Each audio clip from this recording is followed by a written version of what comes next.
안녕하세요. 경제도우미입니다.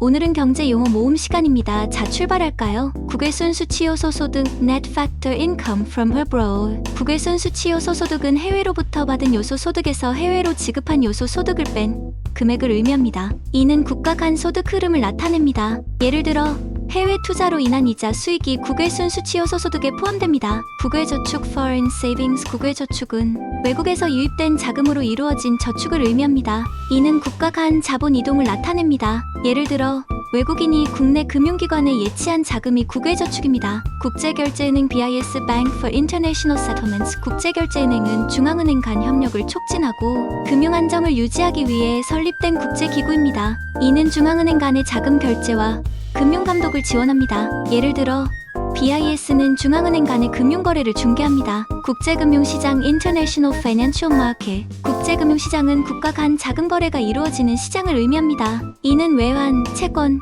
주식 등이 거래되는 시장입니다. 예를 들어 뉴욕, 런던, 도쿄 등의 금융시장이 국제금융시장에 해당합니다. 5점 국제금융중심지 International Financial Center. 국제금융중심지는 국제 금융거래와 금융서비스의 중심이 되는 도시나 지역을 의미합니다. 이는 글로벌 금융활동의 허브 역할을 합니다. 예를 들어 뉴욕, 런던, 홍콩이 국제금융중심지로 알려져 있습니다. 국제산업연관표 International Input-Output Table. 국제산업연관표는 국가 간의 산업 연관 관계를 나타내는 표입니다. 이는 국제무역과 생산구조를 분석하는 데 사용됩니다. 예를 들어 국제산업연관표를 통해 각국의 산업 간의 상호 의존성을 파악할 수 있습니다. 국제수지 Balance of Payments BOP. 국제수지는 한 나라의 대외 경제 거래를 종합적으로 나타내는 지표입니다. 이는 경상수지, 자본수지, 금융계정으로 구성됩니다. 예를 들어 수출이 수입보다 많으면 국제수지가 흑자를 기록합니다. 국제수지표 Balance of Payments Table.